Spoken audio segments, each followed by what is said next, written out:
नमस्कार, स्वागत है आपका हमारे चैनल पर, जहां हम महिलाओं की हेल्थ, फर्टिलिटी और प्रेगनेंसी से जुड़ी हर जरूरी जानकारी आपको आसान भाषा में देते हैं। आज हम जानेंगे आईवीएफ और टेस्ट ट्यूब बेबी में आखिर क्या फर्क होता है। क्या दोनों एक ही प्रक्रिया है या अलग अलग? अगर आप भी उलझन में हैं, तो ये वीडियो आपके लिए बहुत जरूरी है। चलिए शुरू करते हैं। आईवीएफ और टेस्ट ट्यूब बेबी में क्या अंतर है? आईवीएफ उपचार और टेस्ट ट्यूब बेबी दोनों प्रजनन उपचार हैं, जो जोड़े आसानी से प्राकृतिक रूप से गर्भधारण नहीं कर सकते हैं, उन्हें सफलतापूर्वक गर्भधारण करने में मदद करता है। दोनों प्रजनन उपचार एक जोड़े की स्वास्थ्य स्थिति की अच्छी तरह से जांच करने के बाद अत्यधिक सटीकता के साथ किए जाते हैं। आईवीएफ और टेस्ट ट्यूब बेबी में क्या अंतर है? What is the difference between IVF and test tube baby? दो शब्दावलियां काफी भ्रमित करने वाली हो सकती हैं और एक व्यक्ति को ये सोचने के लिए प्रेरित कर सकती हैं कि वे एक दूसरे से बहुत अलग हैं। लेकिन सच्चाई ये है कि आईवीएफ और टेस्ट ट्यूब बेबी में कोई खास अंतर नहीं है। जब लैब असिस्टेड प्रेगनेंसी की शुरुआत हुई, तो इसे टेस्ट ट्यूब बेबी के नाम से जाना जाता था।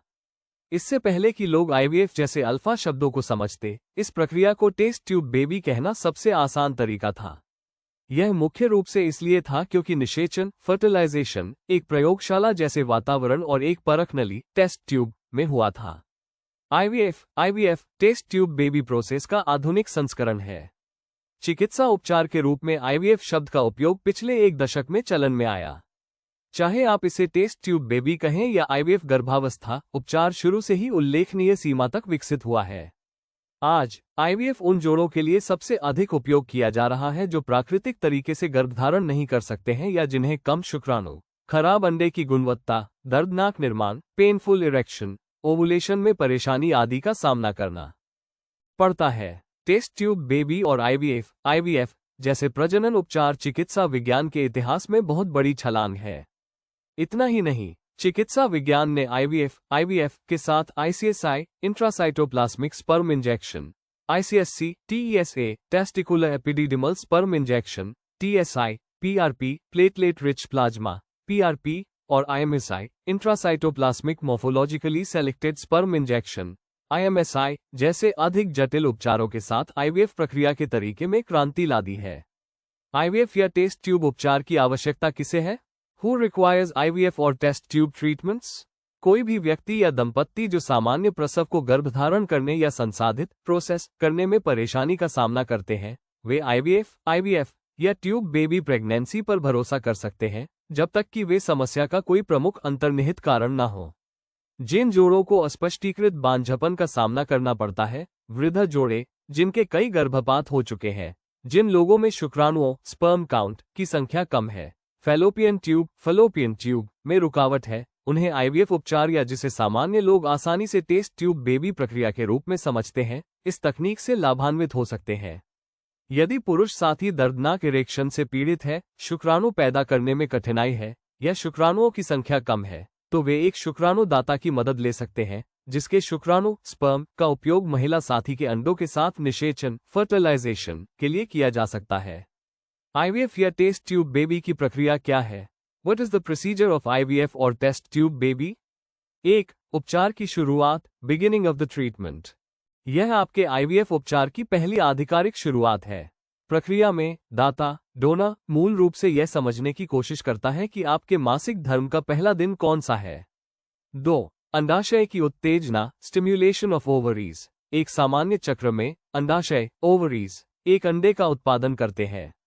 लेकिन जब आपका आईवीएफ उपचार शुरू होता है, तो प्रजनन विशेषज्ञ आपको दवा देंगे ताकि आपका अंडाशय अधिक अंडे पैदा कर सके। विशेषज्ञ फॉलिकल्स की प्रगति पर कड़ी निगरानी रखेंगे। 3. अंडा पुनर्प्राप्ति, एग रिट्रीवल। इस चरण को एग पिकअप के रूप में भी जाना जाता है। ये बहुत लंबी प्रक्रिया नहीं है। इस चरण में डॉक्टर अंडाशय से परिपक्व अंडे एकत्र करता है। यह एनेस्थीसिया के प्रभाव में किया जाता है। विशेषज्ञ अंडे को इकट्ठा करने के लिए अंडाशय में एक सुई का मार्गदर्शन करता है। इस प्रक्रिया में औसतन लगभग 8 से 15 अंडे एकत्र किए जाते हैं। 4. शुक्राणु की तैयारी, स्पर्म प्रिपरेशन। कई कारकों के आधार पर उन पुरुष भागीदारों को अंडे की पुनर्प्राप्ति के दिन शुक्राणु का नमूना देना होगा। अगर डोनर स्पर्म या फ्रोजन स्पर्म का इस्तेमाल किया जाता है तो फर्टिलिटी स्पेशलिस्ट टीम इसे तैयार करेगी। सभी गंदगी से छुटकारा पाने के लिए शुक्राणु को धोया जाएगा। एक बार जब टीम को स्वस्थ शुक्राणु मिल जाते हैं तो वे इसे अंडे से मिलने के लिए तैयार करेंगे। 5. निषेचन फर्टिलाइजेशन। अंडे और शुक्राणु को एक डिश में रखा जाएगा जहां जहां वे आसानी से फ्यूज कर सकते हैं। जब शुक्राणु मानव शरीर में अंडे से मिलते हैं तो स्वाभाविक रूप से क्या होता है, इसका एक कृत्रिम तरीका है। 6. भ्रूण विकास एम्ब्रियो डेवलपमेंट। अंडे भ्रूण के साथ निषेचित होंगे और एक भ्रूण एम्ब्रियो में विकसित होंगे। भ्रूण को एक विशेष इंक्यूबेटर में रखा जाएगा और अगले 4 से 6 दिनों तक इसके विकास की निगरानी की जाएगी। 7. भ्रूण स्थानांतरण एम्ब्रियो ट्रांसफर। भ्रूण स्थानांतरण के दौरान महिला को अपनी टांगों को फैलाकर लिथोटमी स्थिति लिथोटमी पोजीशन में लेटने के लिए कहा जाता है। डॉक्टर गर्भाशय ग्रीवा सर्विक्स को खोलेंगे और कैथेटर का उपयोग करके भ्रूण एम्ब्रियो को गर्भाशय में स्थानांतरित करेंगे। इस प्रक्रिया में 10 से 15 मिनट लगते हैं, लेकिन मरीज को अगले 30 मिनट तक उसी स्थिति में लेटे रहने के लिए कहा जाता है ताकि भ्रूण अच्छी तरह से अंदर जा सके। इन चरणों को करने के बाद 2 सप्ताह के बाद जच्चा मदर को रक्त परीक्षण ब्लड टेस्ट के लिए बुलाया जाएगा। यदि रक्त परीक्षण HCG की उपस्थिति का पता लगाता है, रक्त में मौजूद HCG एक सफल गर्भधारण की ओर इशारा करता है। अंत में इन दी एंड हम चिकित्सा प्रगति के युग में रह रहे हैं जहां प्रौद्योगिकी टेक्नोलॉजी ने लाखों बांझ जोड़ों के लिए आशाएं लाई है। चिकित्सा उद्योग के पास कई उपचार और समाधान हैं जो एक जोड़े को पितृत्व की असीम खुशियां प्रदान कर सकते हैं।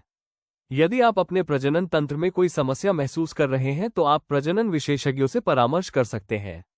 आप जितनी जल्दी भावी उपचार लेंगे, आपके सफल गर्भाधान की संभावना उतनी ही अधिक होती है। उपचार में देरी केवल नकारात्मक प्रभाव ला सकती है। IVF और टेस्ट ट्यूब बेबी में अंतर की बात करें तो उनमें ऐसा कोई अंतर नहीं है। दोनों उपचार केवल नाम से भिन्न होते हैं। उम्मीद है दोस्तों, आपको समझ में आ गया होगा कि IVF और टेस्ट ट्यूब बेबी में क्या फर्क होता है। अगर आपको ये जानकारी काम की लगी हो तो वीडियो को लाइक और शेयर जरूर करें। ऐसी ही और हेल्थ और प्रेगनेंसी से जुड़ी जरूरी जानकारियों के लिए हमारे चैनल को सब्सक्राइब करें और बेल आइकन दबाना ना भूलें ताकि आपको हर नए वीडियो की जानकारी तुरंत मिल सके। आपका कोई सवाल हो तो कमेंट में जरूर पूछें, मैं हर सवाल का जवाब देने की पूरी कोशिश करूंगी। फिर मिलेंगे एक नई जानकारी के साथ, तब तक अपना और अपने परिवार का ख्याल रखें। धन्यवाद।